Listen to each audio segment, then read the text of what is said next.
Hello friends. तो आज का हमारा टॉपिक एक 13 साल की बच्ची इकरा है।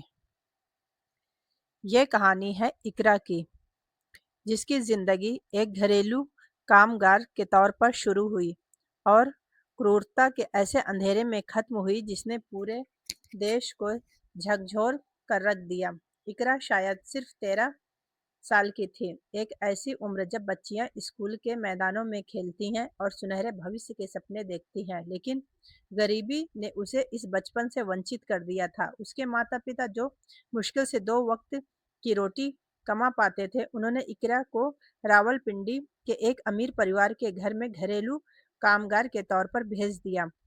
इकरा के लिए वह घर कोई स्वर्ग नहीं था। वह एक ऐसी चार दीवारी थी जहां उसे स्नेह की जगह सिर्फ कठोर श्रम और लगातार अपमान मिलता था। सुबह सूरज निकलने से पहले उसका काम शुरू हो जाता था। बर्तन मांजना, कपड़े धोना, फर्श पोंछना और घर के हर कोनों को चमकाना। इतनी कम उम्र में इतना काम करते करते वह अक्सर थक जाती थी, लेकिन विरोध की हिम्मत उसमें नहीं थी। उसे पता था कि उसके माता पिता की उम्मीदें और उसकी अपनी भूख दोनों ही उसे चुपचाप काम करते रहने को मजबूर करेगी। एक छोटी सी भूल और बड़ी सजा। जिस घर में वह काम करती थी, उसके मालिक पति और उसकी पत्नी बाहरी दुनिया के लिए वे सभ्य और समृद्ध थे, पर बंद दरवाजों के पीछे वह एक मासूम बच्ची और अमानवीय अत्याचार करते थे।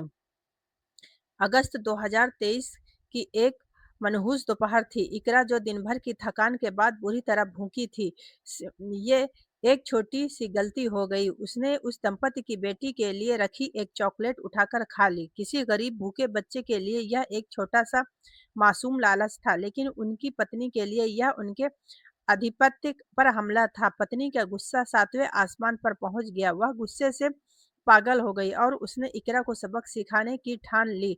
उसने पास रखी लाठी उठाई और बेतहाशा उस मासूम पर करना शुरू कर दिया। मार की आवाजें घर के कमरों में गूंज उठी। इकरा दर्द से चीख रही थी, रो रही थी और दया की भीख मांग रही थी, लेकिन पत्नी की क्रूरता कम नहीं हुई। उसने इकरा को तब तक पीटा जब तक उसके सिर पर गंभीर चोट नहीं आई और वह बेहोश होकर फर्श पर गिर गई। तड़पता बचपन और मौत का इंतजार। इकरा खून में लथपथ दर्द से बेसुध पड़ी थी, लेकिन उसके मालिक दंपति ने उसे अस्पताल ले जाने की जहमत नहीं उठाई।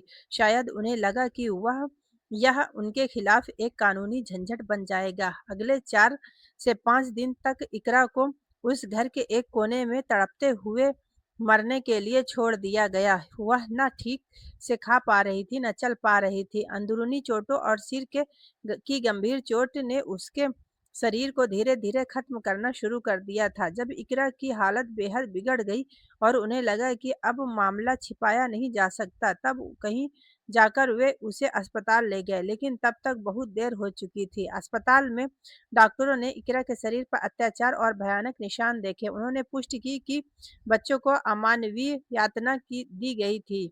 अपने जीवन के अंतिम सांसें लेते हुए इकरा का शरीर आखिरकार उन क्रूर नावों का बोझ सहन नहीं कर सका। छोटी सी इकरा की मृत्यु हो गई। उसकी मौत ने इस बात पर मोहर लगा दी कि कैसे पैसे की ताकत और सामाजिक दर्जा इंसानियत के रौंदने की छूट दे देता है।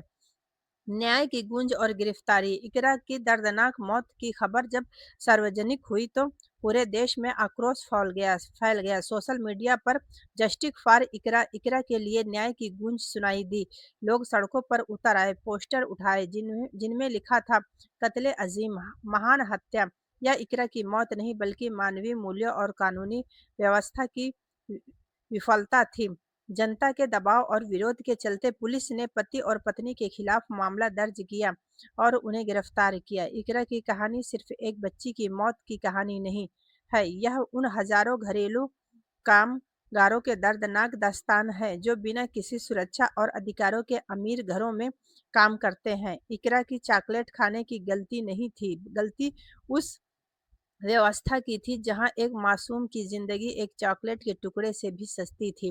उनकी हत्या ने हमें याद दिलाया कि जब तक हम इन बच्चों को न्याय नहीं दिलाते, तब तक हमारा समाज खुद को सभ्य नहीं कह सकता। तो फ्रेंड्स, ऐसी ही प्रेरणादायक और सच्ची घटना, सच्ची कहानी सुनने के लिए आप हमारे सब्सक्राइब करना बिल्कुल ना भूलें। Okay, bye.